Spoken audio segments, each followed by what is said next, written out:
Ons Vader, dankie vir die voorreg dat ons so dikwels as wat ons tot U nader, dat ons die voorreg het om U te mag aanbid, om U te mag volg, om U te mag lief hê, om U woord te kan ondersoek, en ook wanneer ons nou so saam is, dan is dit ons gebed, dat U die een sal wees wat ons sal onderrig uit U woord uit, en dat U waarheid tot elkeen van ons sal spreek. Ons wonderlike Vader, dankie dat ons dit mag bid, in die kosbare naam van Yeshua, ons Messia.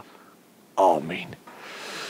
Geliefdes, kom ons blaai saam vir ons teksgedeelte. Hartlike goeiedag aan elkeen, 'n lekkerte om saam te kan wees, en na Efesiërs hoofstuk 4 toe. Efesiërs hoofstuk 4, en ons skryf bo aan die boodskap, skryf ons, wag jy vir Paulus en Barnabas. Dis 'n interessante onderwerp, 'n tema.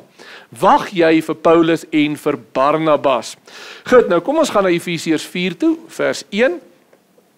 En ons begin in Efesiërs. Nou ek weet vanmôre is amper 'n preek nou vir die koor. Dis nou vir, ek dink die meeste van julle ken dit goed, maar ons leef in 'n tyd waar dit waaroor ons praat vandag geweldig relevant is. En ek weet ons kry direk of indirek hiermee te doen. En daarom moet ons self ook weet hoe om, kom ons noem dit dan, 'n eie maatstaf in ons eie lewens toe te pas. Efesiërs 4 vers 1. Ek vermaan julle dan, ek, die gevangene in Jahwe, om te wandel waardig die roeping waarmee julle geroepe is. Julle sal sien, dis deurlopend. My en jou optrede en hoe ons na die wêreld kyk, moet waardig wees volgens wat? Ons roeping in Jahwe. Met alle nederigheid en sagmoedigheid, met lankmoedigheid, terwyl julle mekaar in liefde verdra.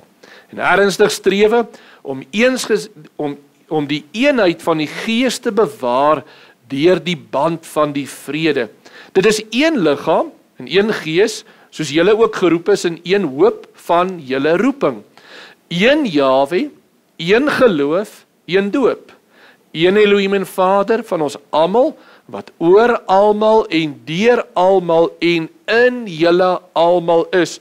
Voor ons verder gaan, sien julle waarmee is Paulus hier besig aan Efesiërs, die kern van die evangelie. As een Jahwe, een doop, een evangelie, een waarheid, een lewe. Vers 7. Maar aan elkeen van ons is die genade gegee volgens die mate van die gawe van Messia. Daarom sê hy, toe hy opgevaar het in die hoogte, het hy die gevangenes gevange geneem en gawes aan die mense gegee. Net vir interessantheid, kom ek hanteer net vinnig vers 8, is eintlik baie mooi. Yeshua, aan wie was hy gevangenes gevange geneem? Wie was hy gevangenes wat hy gevange geneem het?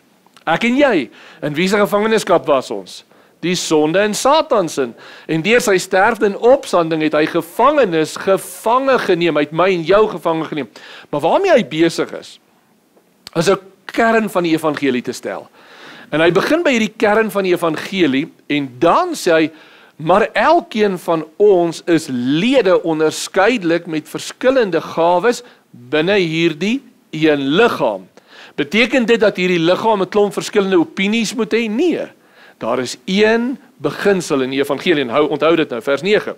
Maar dit hy het opgevaar, wat beteken dit anders as dat hy ook eers neergedaal het in die onderste dele van die aarde? Hy wat neergedaal het, is dieselfde as hy wat opgevaar het, bokant al die hemele, sodat hy alles tot volheid kan bring.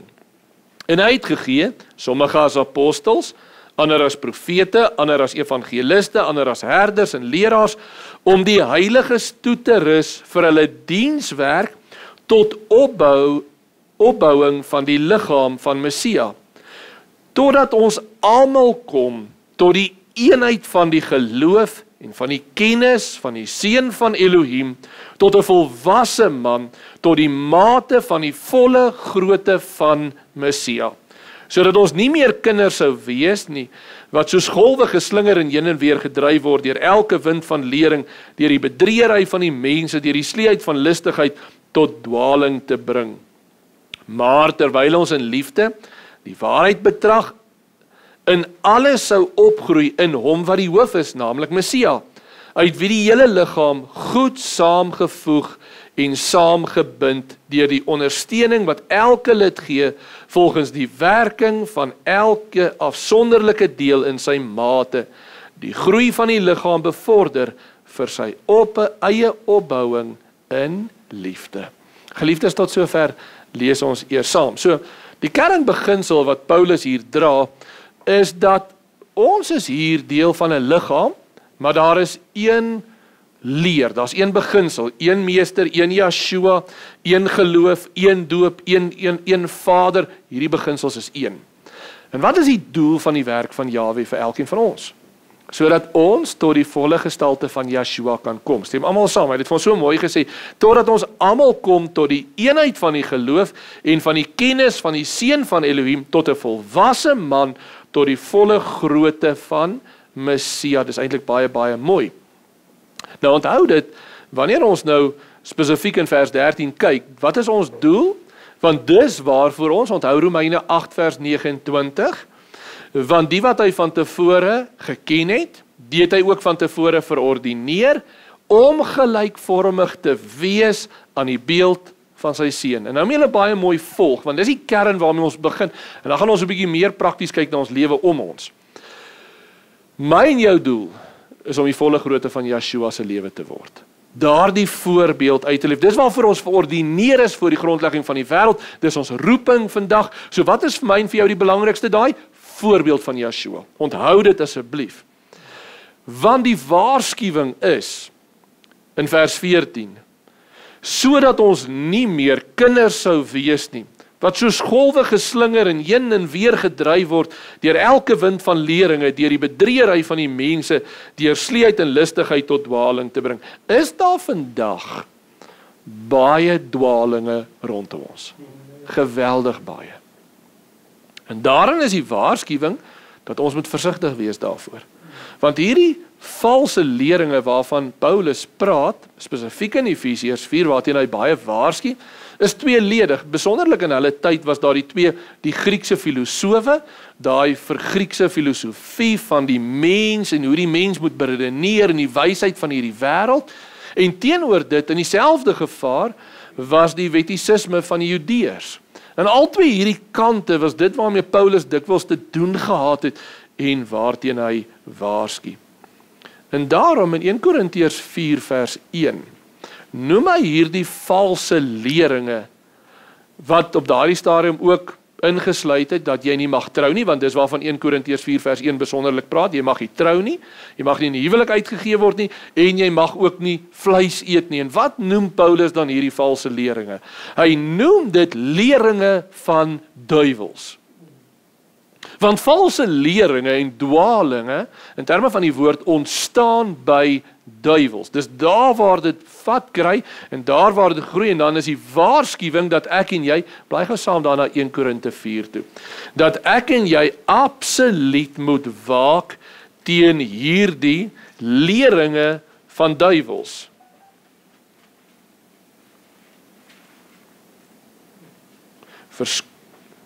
Verskoon geliefdes 1 Timoteus 4. Dis goed ons blaai soontoe. 1 Timoteus 4 vers 1.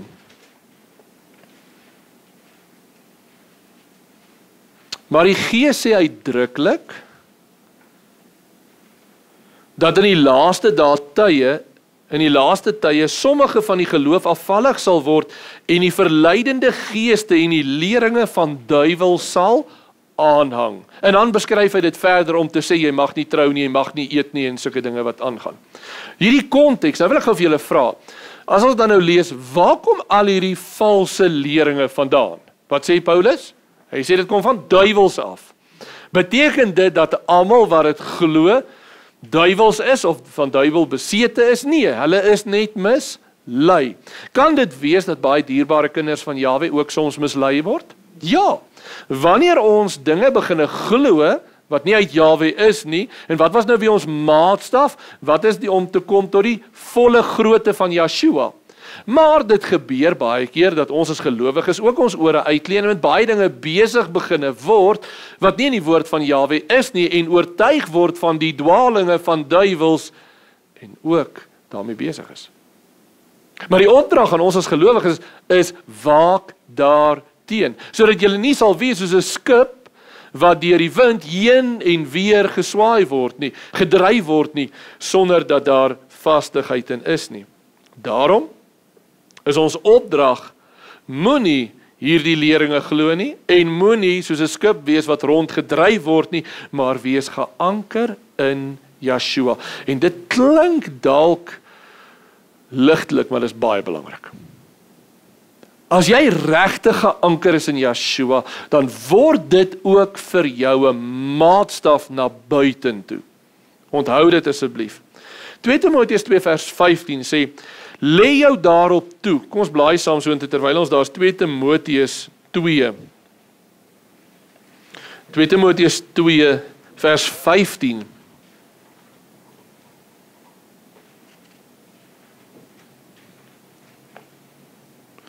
Timoteus 2 vers 15. Lê jou daarop toe om jou beproef voor Elohim te stel as 'n werker wat hom nie hoef te skaam nie, wat die woord van die waarheid reg sny. Lê jou daarop toe, Timoteus, dat jy die woord van Jahwe reg sny, sodat jy nie, hoe noem hy dit, hoef beskaam te word nie. Dat jy nie, dit waarmee jy besig is gevind word, dat dit nie reg is nie. En daarom is dit so belangrik, en ek wil vir elkeen van ons vra vanmôre, vandag, hoe sny jy die woord? Hoe hanteer jy die woord van Jahwe? Want dit is 'n geweldige groot belangrijk. Lê jou daarop toe, dat jy hierdie woord reg sal sny, want jy kan nie hierdie woord sny soos dit jou pas en soos wat jy wil nie. Dit gaan oor wat is die leer van hierdie woord van Jahwe. En nou wil ek vir elkeen van ons sê, hoe ons, dis 'n geweldige groot verantwoordelikheid, hoe ons die woord van Jahwe hanteer. Hoor mooi, die manier hoe ek en jy die woord van Jahwe hanteer is geweldig belangrik, want wanneer ons die woord van Jahwe hanteer, dan maak ons aanspraak daarop dat my interpretasie is die wil van Jahwe. En dis 'n gewigtige saak. Daarom moet jy seker maak hoe jy die woord interpreteer. En daarom wil ek vir elkeen van ons vra, hoe lees ek en jy die Bybel? Ons het die wonderlike voorreg om die Bybel in ons eie taal te hê. Ons het die wonderlike voorreg om op ons elke dag by ons te hê, nie net op ons bedkassies nie, maar al op ons selfoon, op alles. Oralste rondom ons het ons die woord van Jahwe. Dis 'n wonderlike, kosbare voorreg, maar dis ook 'n uitdaging. Want hoe hanteer jy die woord? Die manier hoe ons na die Bybel kyk en hanteer, het 'n direkte invloed op my elke dag se lewe. Hoe kyk ek na vandag, hoe kyk ek na môre, hoe kyk ek na dinge wat rondom my gebeur? Dit het 'n direkte invloed op elkeen van ons, op ons toekomsverwagting. En nou baie belangrik, mense lees die Bybel, asof die Bybel net vanmôre op sy bedkassie verskyn het uit die nuutheid. Ek gaan dit weer sê, want ek wil hê julle moet verstaan. Baie mense lees die Bybel asof hy net skielik op sy bedkassie verskyn het en daar is die Bybel spesifiek net vir hom. Hoekom is dit belangrik dat ek dit vir u sê? Ons blaai, nee, ek wil nie, jy moet saam met my blaai nie. Ek wil vir u lees. Handelinge 15 vers 25, jy kan maar net luister. Ons het eenparig besluit om manne te kies en na julle te stuur, saam met ons geliefde Barnabas en Paulus. Julle, dis goeie nuus. Raai wie's op pad? Hier na ons toe in Bloemfontein. Barnabas en Paulus. Want dis wat ons gelees het. Ons het eenparig besluit om manne te kies en na julle te stuur saam met geliefde Barnabas en Paulus. Dis goeie nuus. Stem julle almal daarmee saam? Is dit hoe ons die Bybel lees? Ja, hier span ons wat knik. Ja, baie van ons lees die Bybel so. Is dit hoe ons die Bybel moet lees? Nee. En ek wil regtig ons oproep tot 'n verantwoordbaarheid hoe ons die woord van Jahwe hanteer.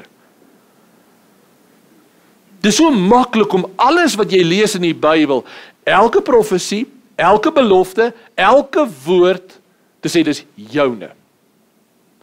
En ek wil, dit voel amper nou, dit kan nou vir almal voel, maar Jesus, dit kan nou voel, maar joh, dan is daar amper niks vir my geskryf nie. Dit is waar ons werklik onder leiding van die Heilige Gees wysheid moet hê. Om die woord van Jahwe te kan hanteer. Om die woord van Jahwe reg te kan sny. En ons het die wonderlike voorreg as Israeliete om regtig 'n kosbare voorreg te hê in ons hantering van die woord van Jahwe. Ek wil begin by die eerste vraag wanneer ons die vraag kan vra, maar wat is Jahwe se naam?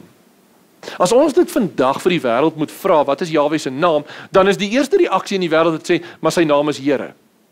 Want ons lees dit in ons Bybels en ons gaan aan, sy naam is Here. En ons het juis die wonderlike voorreg om te kan sê, maar wat was die woord van Jahwe, en terug te gegaan het en te sê, maar wat was Jahwe se openbaring aan Israel gewees in Eksodus 3, toe hy homself geopenbaar het, om nie net op 'n ligsinnige manier te nader en te sê, maar dis Jahwe se naam nie, maar om werklik binne die konteks van die geheel van die Bybel te sê, wat is sy naam?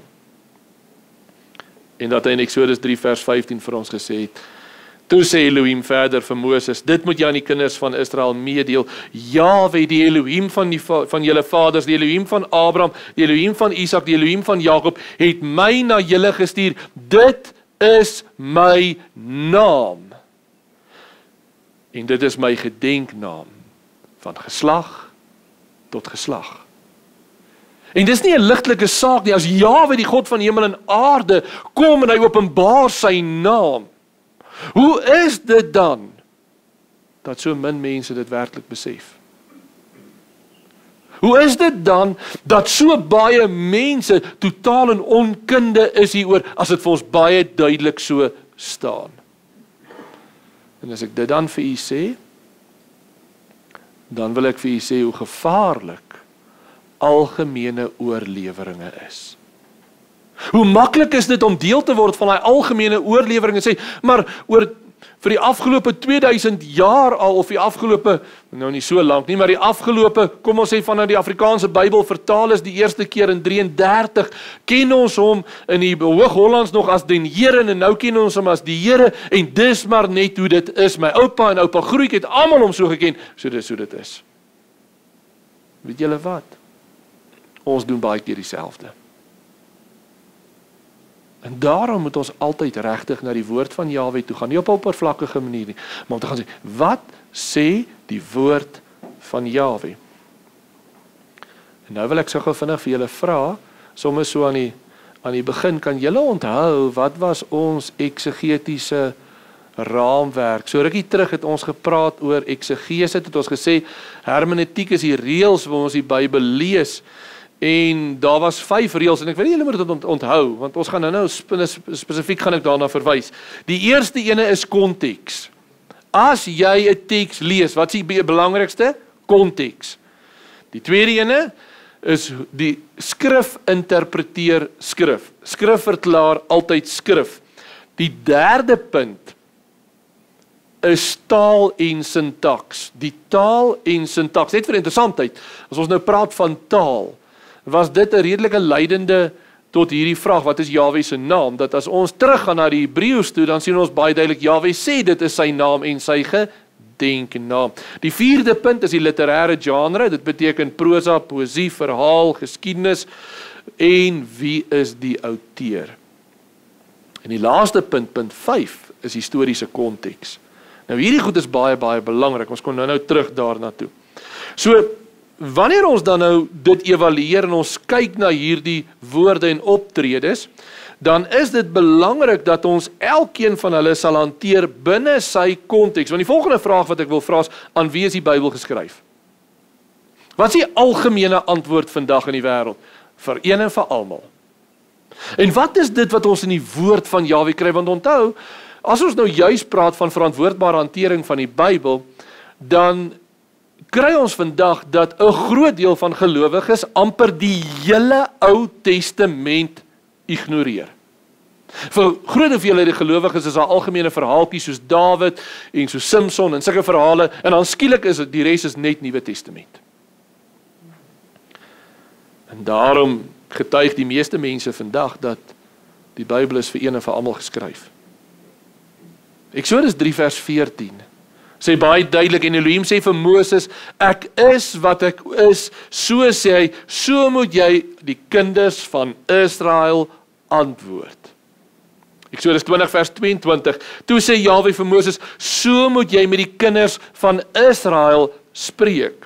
Levitikus 26 vers 46, dit is die insetting en die verordeninge en die wette wat Jahwe tussen hom en die kinders van Israel gespreek. En die hele Ou Testament, en ek weet ek preek vir die koor nou vanmôre, maar die hele Ou Testament is Jahwe se spreuke met sy volk en alleenlik sy volk. En die hartseer deel is, hoe min mense weet dit. En daarom in Romeine 9 vers 4, hulle is Israeliete, aan wie die aanneming tot kinders behoort, en die heerlikhede, en die verbonde, en die wetgewing, en die erediens, en die beloftes. Met wie handel Jahwe van Genesis tot Openbaring, met daardie nuwe bruid, met die 12 poorte, met die 12 name van Israel, van begin tot einde is sy spreuke tot Israel, en ek gaan nie vanmôre in diepte daar nie, want die doel is van die boodskap is die van ons wat dit verstaan, ken dit baie, baie goed, want ons, die toepassing is op 'n ander vlak, so hou dit asseblief vas. So ons weet goed, en ek wil hê julle moet verstaan, ons kyk na die wêreld daar buite, en ons sien hoe oppervlakkig gaan hulle met die woord van Jahwe aan, en hulle skryf dit toe aan dinge, en aan mense aan wie Jahwe dit nooit gedoen het nie. Stem almal daarmee saam? Die derde punt, is die vraag, hoekom het Yeshua gekom? En as dit die algemene vraag vir die wêreld is, wat is die antwoord? Yeshua het vir almal gekom, sodat almal gered kan word. Matteus 1 vers 21, en sy sal 'n seun baar, en jy moet hom Yeshua noem, want dit is hy wat sy volk van hulle sondes sal verlos. Die eerste vraag is, kom ons vra net eers daai, want wanneer ons dit lees, dan lees ons in ons Afrikaanse Bybel, dan lees ons Jesus, want jy sal hom Jesus noem. Wat het, net vir interessantheid, jy ken dit, maar ek wil dit bevestig, dat julle dit weet, watter taal het in die tyd van Yeshua, wat het hulle gepraat? Hebreëus. In Hebreëus, want dit is hy wat sy volk sal verlos, Jahwe verlosser, is wat Yeshua beteken. Net vir interessantheid, waar kom Jesus vandaan? Jesus is die oorvertaling in Grieks. Dis die vertaling van Jahwe verlosser, verlosser is die Griekse term vir verlosser. Maar Yeshua se naam, nooit het iemand Yeshua as Jesus aangespreek op aarde nie. Dit was nie, dit het eers heel wat later gekom. Yeshua was Yeshua gewees. En ek weet dit. Maar hoeveel mense weet dit? Lukas 1 vers, en dan kom ons by die tweede deel, vir wie het hy kom sterf? Vir sy volk. Lukas 1 vers 68, geloof sy Jahwe die Elohim van Israel, omdat hy sy volk besoek het en vir hulle verlossing teweeg gebring het. En ek wil hê jy moet dit volg.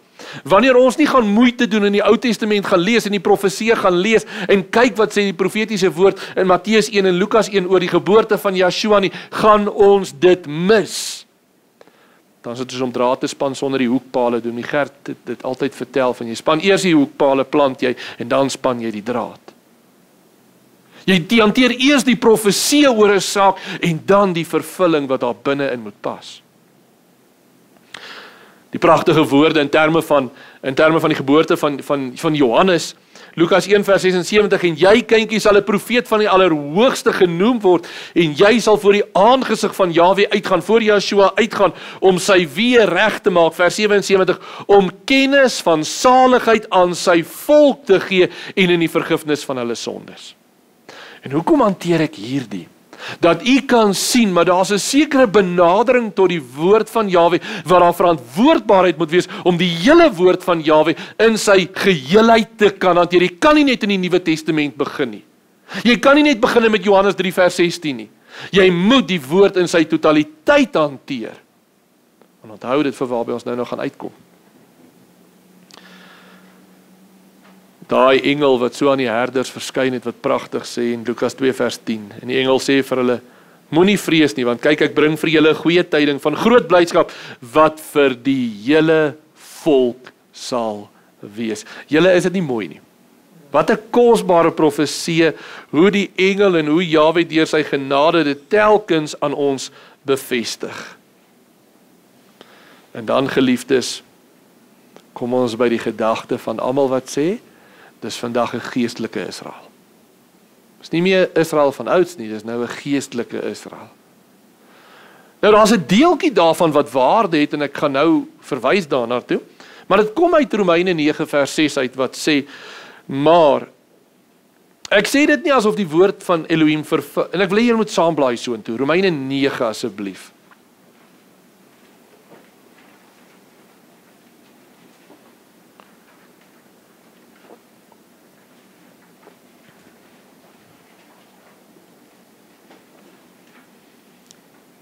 Want die algemene leer is dat ons het nou 'n geestelike Israel en almal wat glo is nou hierdie geestelike Israel. En nou wil ek gou hê julle moet vinnig saam met my volg.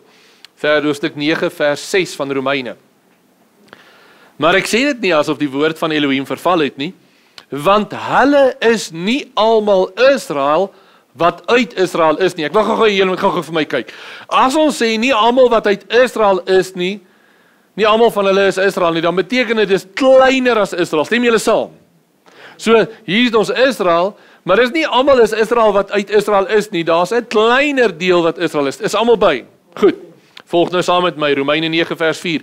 Hulle is Israeliete, aan wie die aanneming tot die kinders behoort, en die heerlikhede, en die verbonde, en die wetgewing, en die eredienste, en die beloftes. So wat behoort aan Israel? Aan Israel behoort die aanneming tot kinders, die heerlikhede, die verbonde, die wetgewing, die eredienste, die beloftes. Wat was daai beloftes gewees? Hebreërs 8 vers 8, daar spreek Jahwe dat ek met die huis van Israel en die huis van Juda 'n nuwe verbond tot stand sal bring. Romeine 9 vers 8. Dit wil sê nie, hulle is kinders van Elohim, wat die kinders van die vlees is nie. Maar die kinders van die belofte word gereken as nageslag. Ek wil hê julle moet volg, ons het nou net in Romeine 9 vers 6 gelees, nie almal wat Israel is Israel nie, stem julle saam. So ons het Israel, maar net 'n kleiner deeltjie is Israel. Nou kom kwalifiseer hy dit verder in vers 8. Dit wil sê, nie hulle is kinders van Elohim, wat dit die kinders van die vlees is nie. Het ons vleeslike kinders van Israel in Israel? Ja, maar hulle is nie die ware kinders van Israel nie. Hoor wie is? Maar die kinders van die belofte word gereken as die nageslag. Is almal by? Wie is die kinders van die belofte? Wil ek gou vir julle vra. Hulle wat uitverkore is tot geloof. Dis belangrik. Romeine 9 vers 33. Soos geskrywe is. Kyk, ek lê in Sion 'n steen van aanstoot en 'n rots van struikeling, en elkeen wat in hom glo sal nie beskaam word nie. Hoofstuk 10 vers 1. Broeders, die verlange van my hart en die gebed wat ek tot Elohim vir Israel doen is tot hulle redding, want Messia vers 4, want Messia is die einde van die wet, tot geregtigheid vir elkeen wat glo. Volg nou baie mooi, daar is nou nie tyd om dit alles uit te pak nie, dit kan ons op 'n ander geleentheid doen. Maar binne in Israel is daar hulle wat bestem is om te glo, wat uitverkies is voor die grondlegging van die wêreld. Maar is binne Israel. So wanneer hy dan sê elkeen wat glo, van wie praat hy? Hierdie binnekant Israel. Onthou dit. Maar as jy nie die profete gaan lees nie, en as jy nie Paulus gaan lees, soos wat hy dit so mooi vir ons in Romeine 9 verduidelik nie, gaan jy dit nie verstaan nie. As jy moeg getroffen net 'n teks gaan uithaal, soos Johannes 3 vers 16, of vele ander, en jy lees dit sonder buiten die konteks, wat Johannes 3 vers 16 vooraf gaan, dan gaan jy 'n konklusie bereik. En die gevaar daarvan is, dis ver verwyderd van Jahwe se waarheid af. Galasiërs 3 vers 29, julle kan maar net luister, en as julle aan Messia behoort, dan is julle die nageslag van Abraham volgens die belofte erfgename. Beteken, waar is daardie erfgename? Dis nog steeds binnekant Israel, maar hulle wat glo, is waarlik kinders van Abraham. Wat het Abraham gedoen? Abraham het geglo. Goed. En daarom Paulus se getuienis so mooi aan Agrippa, wanneer hy sê, ek staan veroordeeld en ek staan aangekla deur die Jodeërs, na al sy prediking, na elke sendingreis van hom, na alles wat hy gedoen het, wat hy gelei het, daai wat ons verlede Sondag oor vinnig na verwys het, alles wat Paulus ervaar het, kom en hy sê, ek staan aangekla oor die hoop waartoe ons 12 stamme hoop om te kom. daaroor staan ek aangekla. So selfs aan die einde van Paulus se lewe is dit nog steeds vir hom hierdie een verwagting van die 12 stamme, Yeshua, die Messia wat gekom het.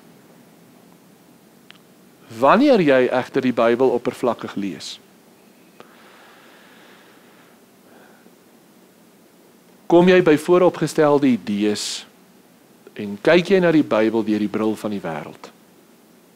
En net vir interessantheid, ons het dikwels daarna verwys, maar ek wil dit tog sê, die liberale teologie leer dat die Bybel moet elke keer geherinterpreteer word volgens die sosiale omstandighede. Dit beteken, wanneer sosiale omstandighede in die wêreld verander, beteken byvoorbeeld homoseksualisme, dan moet die Bybel geherinterpreteer word en die Bybel moet daai tekste wat dit sou veroordeel, heeltemal weggelaat word. Deuteronomium 23 vers 2, geen baster mag in die vergadering van Jahwe inkom nie. Dit moet geherinterpreteer word, want die sosiale omstandighede laat dit nie meer toe nie. Ek wil julle moet dit hoor, want die verwysingsraamwerk van die wêreld en selfs uit geestelike kringe uit is dat die mens, die Bybel is net 'n interpretasie van geloof. Dit kom nie van Jahwe af nie. En daarom moet die Bybel deur elke geslag geherinterpreteer word om op die ou einde. Waarmee bly jy laaste oor? Met niks. 'n Selfgeformuleerde godsdiens. En daarom, geliefdes, is dit so gevaarlik. Dat ek en jy nie na die woord toe kan gaan en die woord manipuleer en buig soos dit ons pas nie. Ek herinner julle daaraan. Wees versigtig om vir Paulus en Barnabas te wag, want hulle gaan nie kom nie. Maar van ons wag. En van ons het hierdie idee en hierdie benadering en ons moet waak daarteen. Hierdie punte wat ek nou gewys het, waarna verwys het Yeshua se naam, vir wie is die Bybel geskryf, in terme van hoekom het Yeshua gekom en wie is die ware Israel, is dinge wat ons juis goed ken as gemeente. Dis dit wat ons as Israeliete baie goed ken. En ons kan kyk na die wêreld en ons kan sien, maar waarmee is julle besig? Want julle lees nie die woord van Jahwe nie. Julle is besig met dogma, julle is besig met leer van mense, julle is besig met alles behalwe hierdie woord van Jahwe.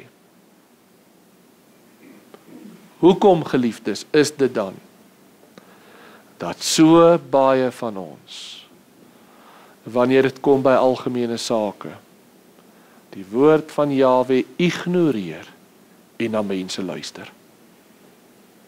Hoekom is dit dat juis ons wat anders na die woord van Jahwe moet kyk, so vatbaar is vir vreemde leringe van duiwels? En daar's een ding om te sê, daar's iets wat ek dalk verwag, daar's 'n ander ding om die Bybel te gebruik om iets te regverdig.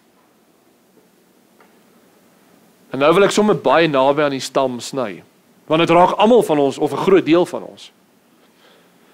Wie van ons het almal gewag vir 'n rasseoorlog na 94? Wie van ons het selfs dinge toegeskryf en hierdie opgebou en hierdie groot geestelike verwagting dat dit al was waaroor baie van ons kon praat, en ek veralgemeen nou liderlik, maar waaroor ons so besig was? Wat het daarvan gekom? En is een ding om iets te verwag, dis 'n ander ding dat dit jou geestelike lewe oorneem. En die werklikheid is, as ons moet eerlik wees, was daar baie van ons in daai tyd vir wie dit ons geestelike lewens oorgeneem het.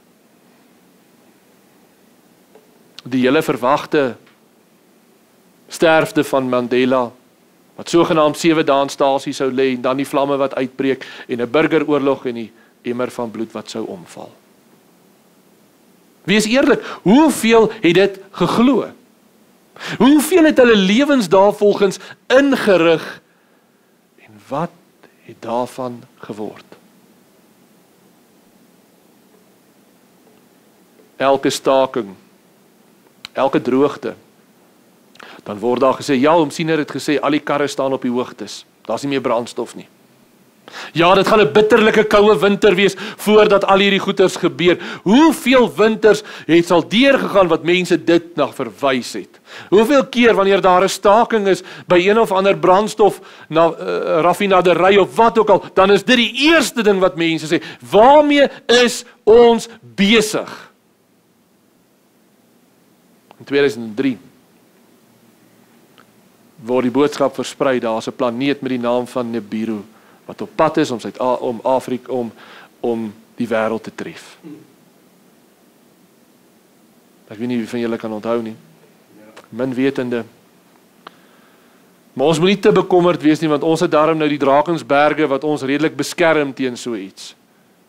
En die mensdom was daarmee besig, want die Bybel praat van alsem hierdie ster wat die aarde gaan tref. Dit is skriftuurlik. Ons wag daarop. Toe hy nie in 2003 kom nie, toe word het uitgestel na 2017, toe 23 September. Want die mensdom wil altyd besig wees met snert. Julle moet dan weet, niemand praat daaroor nie, daar's 'n groot geheimhouding daaroor, want is 'n sameswering. Hoekom het niemand dit nog raak gesien nie? Hoekom weet niemand dit nie? Behalwe een ou wat iewers in 'n kantoortjie sit met 'n rekenaar wat op die internet kan publiseer. Dis irrasioneel. Maar ons glo dit. Ons gebruik die Bybel. Hoekom u en ek wat juis moet weet? En ek sê nie om praktiese voorsorg te getref het, sê nou maar in 94 of dinge was verkeerd nie. Maar die manier hoe ons dit benader het, was verseker verkeerd. In 2004. In ons eie Israel kringe die opskrif 2004, jaar van hel. Alles kom tot 'n einde. Behalwe vir 'n sekere klein groepie wat 'n sekere dokument het wat vir hulle sekere veilige passaat gee na die beloofde land toe. Die res van ons het geen hoop nie. En dis werklikhede dinge wat gebeur het. En daai selfde persone is die persone wat vandag nog elke dag hierdie goeters versprei en die mensdom glo dit.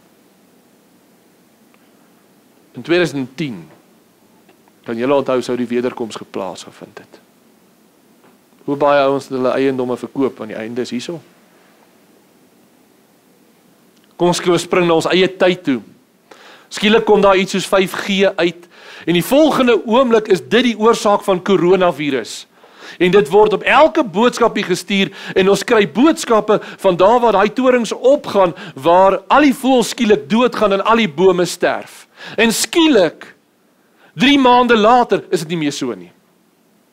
Skielik het dit verander. Skielik is dit nou, nee, dit het nou nie meer so gebeur nie. Kan julle onthou, ek weet nie, dis nou dalk voor baie van ons tyd, toe Ronald Reagan president geword het. Toe is hy die merk van die dier. Want elkeen van sy name met sy van het 6 letters. Toe demokrasie uitkom, 2/3 meerderheid, 0.666 repeteer, of 66.666 repeterend. Toe rekenaars uitgekom het. Toe die TV uitgekom het, toe is hy die dier wat kon praat. Van Openbaring. Bankkaarte. Want die kaart is in jou hand en die pin is in jou kop. Die barcode is agterop goeders wat ons koop. En al hierdie goeders en geliefdes, as niemand dit geglo het nie, dan het ons nie daaroor gepraat nie, maar daar was duisende wat dit geglo het. Weghardloop het nie meer. Want julle moet dan onthou, as jy 'n bankkaart nie het nie, kan jy nie koop en verkoop nie. As jy nie daai barcode skandeer nie, kan jy nie koop en verkoop nie. Sien julle, dis Openbaring 13. En toe is die volgende verwagting 'n mikroskyfie. Want die mikroskyfie gaan by almal ingeplant word, of op jou voorkop of op jou hand, want dis waar jou temperatuur die mees, ek kan nie onthou nie, die meeste fluktueer of die meeste stabiel is, ek kan nie eens onthou nie. En ons mense is so behep daarmee, en is die een boodskap na die ander boodskap wat rondom dit rondgaan. En toe breek die coronavirus uit. en hulle maak 'n vaksin. En skielik is hierdie vaksinasie nie meer 'n vaksinasie nie. En vanmôre se boodskap gaan nie oor of ons vaksinasies goedkeur en wat is ons probleem met vaksinasies en so nie. Dit gaan oor die verband met die woord van Jahwe, want al hierdie dinge word iewers gekoppel aan 'n teks in die Bybel as regverdiging. Want hierdie is nie 'n vaksinasie nie, nee. Dis 'n klein robotjie wat in jou ingeënt word en wat jou DNA gaan verander. Weet jy wat se ironie? Die meeste van die ouens wat hierdie goeders dryf, is ouens wat 'n tipe van 'n New Age insig het. Nêrens is daar geloofwaardige bronne rondom dit nie. Nêrens is daar 'n vastigheid wat ons iets werklik kan aanhaal en kan sê, maar dit is die bewys. Hierdie is 'n nanorobotjie wat dit en dit en dit gaan doen nie. Nee. Dis alles hier aan die kante. Weet jy wat is die hartseer deel? Ons glo dit. En dit word versprei links en regs en ons is behep met hierdie goeters. Krygswet gaan afgekondig word in Suid-Afrika. Ek weet nie wie van julle dit gehoor het nie. En hoekom ek dit vir julle noem? Dis hierdie tipe van dinge wat ons volk besig hou. Daai hele gedagte van connecting the dots. Maar dis hierdie moggetroffe algemene dinge wat gekoppel word aan mekaar, feite en vermoedens, fiksie word gemeng om hierdie geweldige verhaal te vertel van dit wat nou gebeur. Weet jy wat se realiteit? 10 jaar later dan kyk ons terug dan sê ons, waarmee was ons besig? Geliefdes, hoe benader ek en jy? Wat is ons hantering van die teks van Jahwe? En hoekom ek dit vir u noem? Dieselfde manier, hoor mooi, dieselfde manier, dieselfde reëls waarna ek en jy na die woord van Jahwe gekyk het, om te sien wie is my naaste, wat is Jahwe se naam, wie is uitverkies, hoekom het Yeshua gekom? Ons het dit nie gekry, daar iewers op randfigure wat agter rekenaar sit en boodskappe stuur nie. Ons het in die woord van Jahwe gekry. En jy vat nie die woord van Jahwe in een teks, haal hom uit konteks uit en koppel hom aan iets nie.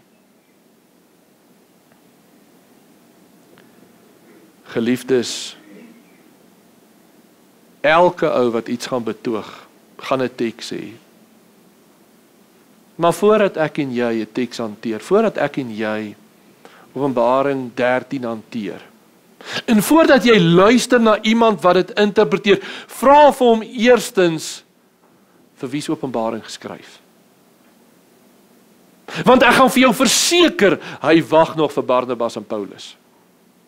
Want daai persoon gaan vir jou sê, hierdie Openbaring is vir ons tyd, dis nou hier. En ek het nie 'n beswaar as goedertrou as ou dit glo nie, maar jy moet dit kan staaf. Jy moet kan teruggaan na die woord en kan sê, maar dit is hoekom ek so sê. Geliefdes,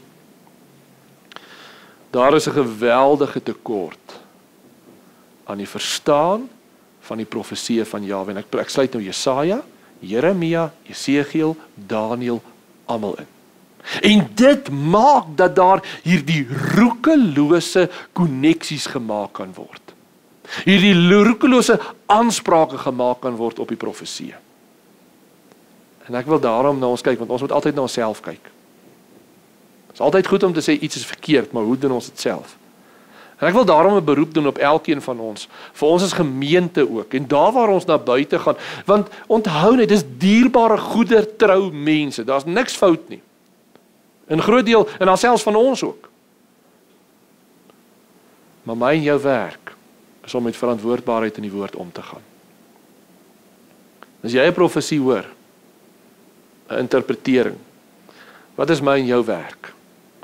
Om te gaan kyk, vat byvoorbeeld Openbaring 13, waarmee ons besig is, ons trek daarom nou al by hoofstuk 19, as dit Jahwe se wil is. Hierdie week is dit nou die kamp, maar volgende keer as ons nou terug is, dan kan ons dalk verder gaan, dat ons dalk voor die einde van die jaar klaar is met Openbaring 21, dat as dit Jahwe se wil is, dat ons volgende jaar in 'n preekreeks dit mooi in detail kan hanteer, Openbaring. Maar wat is ons verantwoordelikheid? En ek wil ons elkeen oproep, voordat jy na iets luister, voordat jy na iets net glo, voordat jy jou verbind tot iets, voordat jy toelaat dat dit jou beïnvloed, luister daarna en vra hierdie teks wat hierdie persoon hanteer, wat is die historiese konteks van hierdie teks? Vir wie was dit geskryf? Wat was die doel? Wat was die omstandighede? Hoekom het dit plaasgevind? Jy kan nie net daai teks uithaal en sê, "Oeps, hier sit nou van my op toepassing nie." Om te kyk wat sê die res van die Bybel daaroor. Wat is die ooreenkomste met ander profesieë? Kan julle onthou, dis hoekom elke keer wanneer ons Openbaring, waartoe gaan ons elke keer as ons sekere verwysings het? Terug Ou Testament toe. Want daai selfde woorde, kan julle onthou, naas Matteus, wat is die boek in die Nuwe Testament wat seker die meeste aanhalings in die Ou Testament het? Openbaring. Geweldige hoeveelheid. Hy kan nie losgemaak word van die Ou Testament nie, hy is absoluut 'n voortbou daarvan. Taal en sintaks, die agtergrond rondom dit. Onthou net, wanneer ek en jy dinge interpreteer, en ek wil dit eenvoudig vra vir elkeen van ons, voordat jy, ek sê dit nou as gelowige, as gewone gelowige, wat dalk nou nie taal agtergrond het of so nie, voordat jy iets interpreteer, moet jy kan sê, en ek wil hê jy moet dit mooi hoor, voordat jy 'n profesie interpreteer, moet jy kan sê, wat was die historiese agtergrond? As ek nou vandag vir julle moet vra, wat is die omstandighede van naam? Voordat jy naam interpreteer, voordat jy Micha interpreteer, voordat jy tekste, profesieë aanhaal, moet jy weet, wat was die omstandighede gewees? Wat was die historiese agtergrond gewees? Want dit het 'n direkte invloed op die profesie, op die profeetse profesie. Maar, as ons dieselfde manier, ek wil sê amper as 'n liberale inslag in die Bybel, 'n profesie losmaak van sy geskiedenis, 'n teks losmaak, die Nuwe Testament losmaak van die Ou Testament, kan ek dit laat beteken wat ek wil. En dis die groot gevaar waar ons leef. Wees waaksaam daarteenoor. Moenie besig wees met jou eie leringe nie. En ek wil daarmee begin 'n saamvatting, jy moet mooi luister. Wanneer ons dinge leer wat die Bybel nie leer nie, waarmee is ons besig? Met ons eie leringe. En onthou, nie een van ons is volkome in waarheid nie. Daar's net een en dis Yeshua. Maar ons neig na daardie waarheid en ons bid vir daardie waarheid. En daarom, wanneer ons met die woord van Jahwe omgaan, doen ons dit met verantwoordbaarheid. Nie met 'n ligsinnigheid nie. Nie om ons eie doel te bewerk nie. Kom ons gaan dan na Efesiërs 4 toe terug.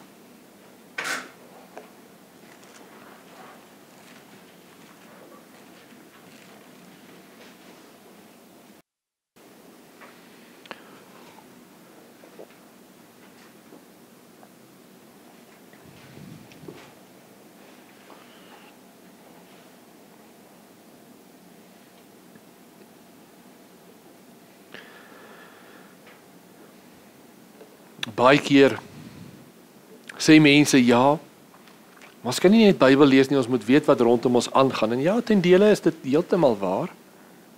Maar ek wil gou vir julle vra,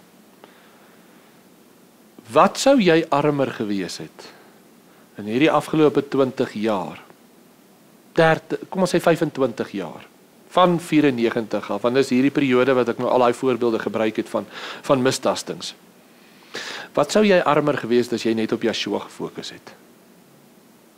Absoluut niks nie. Jy sou eintlik baie beter afgewees het.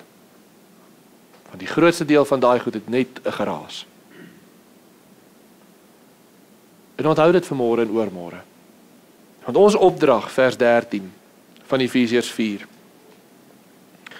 Totdat ons almal kom tot die eenheid van die geloof en van die kennis van die Seun van Elohim, tot volwasse man, tot die mate van die volle grootte van Messia.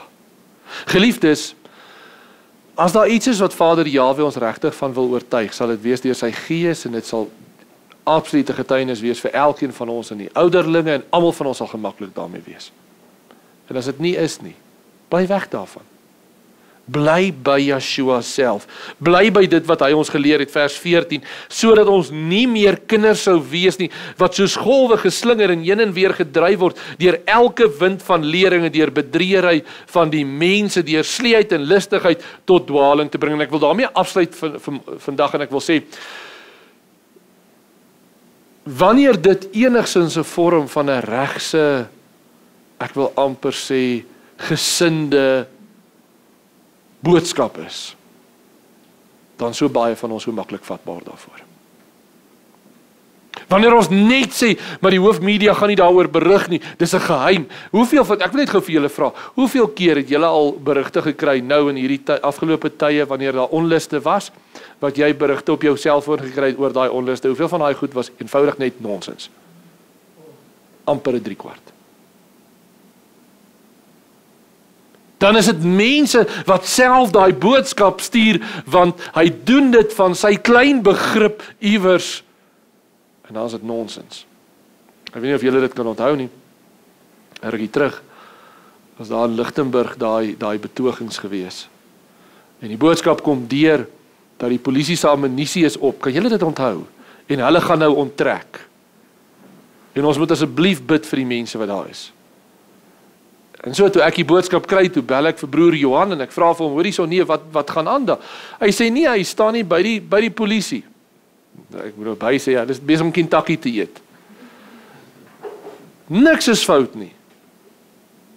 Maar dit word die wêreld ingestuur, en daar's paniek, daar's onsekerheid, want dit is chaos.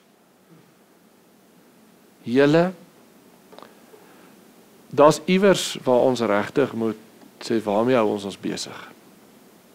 En ons moet weet, daar gaan baie valse sulke boodskappe kom. Daar gaan baie sulke dinge deur wees wat, en daar gaan baie dinge nog vir ons voorlê. Beteken dit dat ons goedkeuring gee aan alles wat in die wêreld gebeur? Nee. Dat daar 'n totale oorreaksie is in terme van hierdie pandemie? Ja, ons is heeltemal stem daarmee saam. Maar dat ons dit alles, elke keer as daar iets moet gebeur, dit moet koppel aan een of ander kataklismiese gebeurtenis van die eindtyd is hier, is nie so nie. Want dan was die eindtyd al plaasgevind het in die Eerste Wêreldoorlog. Ek kan nie eens onthou nie, ek dink 22 miljoen mense wat dood is. Dink net vir 'n oomblik, daai geweldige gebeurtenis reg oor die wêreld, en toe in 39, die Tweede Wêreldoorlog. In die 40 miljoen wat dood is. Dit is getalle. En die lewe het aangegaan. So wees versigtig om te dink die einde is hier. Elke geslag wil graag glo, die einde is hier. Elke geslag wil graag glo, ons is daai pylvlak, waar nou gaan hierdie dinge gebeur. En elke geleend geslag verkondig dit. En dan kom daar maar net nog 'n geslag. En dan begin ons daai hele oefening net weer van voor af. My en jou fokus, vir ons as gemeente se fokus, moet wees op Yeshua. Skryf daai goed as een kant toe. Hy beskik vir elkeen van ons. Ek wil gou dit sê en ek sluit hiermee af. Weet julle hoeveel, as ons net kon geweet het, hoeveel mense het gedink die eindtyd is in sy tyd, wat al klaar dood is? Ek dink dit sal ontnigterend wees. Want onthou, julle moet onthou van die vroeë 1900s af verwag sekere groepe al die eindtyd. Ons is nou al 120 jaar later. My en jou fokus, en ek sluit hiermee af, is Yeshua. Wees versigtig om besig te wees met allerhande ander dinge. Wees versigtig om die hele tyd op die internet besig te wees. Wees versigtig om die hele tyd op WhatsApp groepe besig te wees. Spandeer eerder jou tyd in die woord van Jahwe om die woord reg te sny. En ek wil vir jou sê, want ons lees so baie WhatsApps, as jy daai tyd eenkant toe geskuif het om uit te gaan vind, wat is Nahum se omstandighede? Wat is Jesaja se omstandighede? Wat is die agtergrond waarin Daniël profeteer? Wat is elkeen van sy profesieë? Dan was ons baie beter afgewees. Laat ons werklik groei tot die volle grootte van Yeshua. En nie volgens dit wat die wêreld ons bied nie. Kom ons staan en bid ons saam.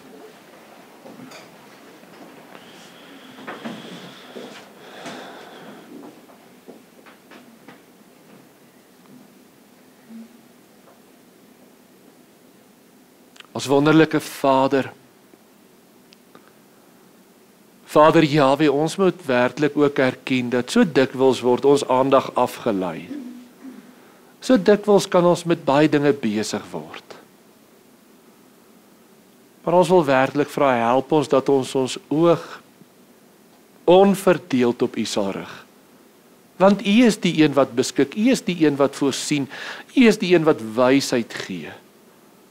Ons wysheid kom nie uit die wêreld uit nie, ons wysheid is van U af. En Vader, help ons ook om te groei tot die volle grootte van Yeshua. Vader, dat ons vrymoedigheid in U elke dag meer sal word, dat ons toewyding aan U, dat ons heiligmaking, dat ons oorgawe meer en meer aan U sal wees, sodat ons U woord met verantwoordelikheid reg kan sny. Dit wil ons vir U vra.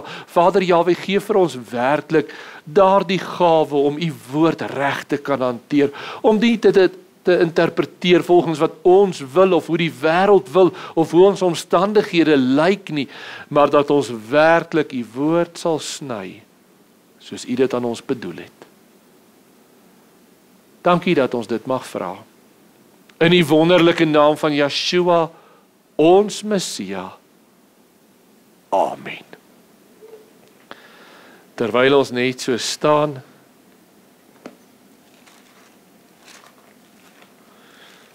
kom ons hef ons hande op en ons ontvang die seën van ons Vader. Jahwe sal ons seën en ons behoed. Jahwe sal sy aangesig oor ons laat skyn en ons genadig wees. Jahwe sal sy aangesig oor ons verhef en aan ons sy vrede gee. Amen.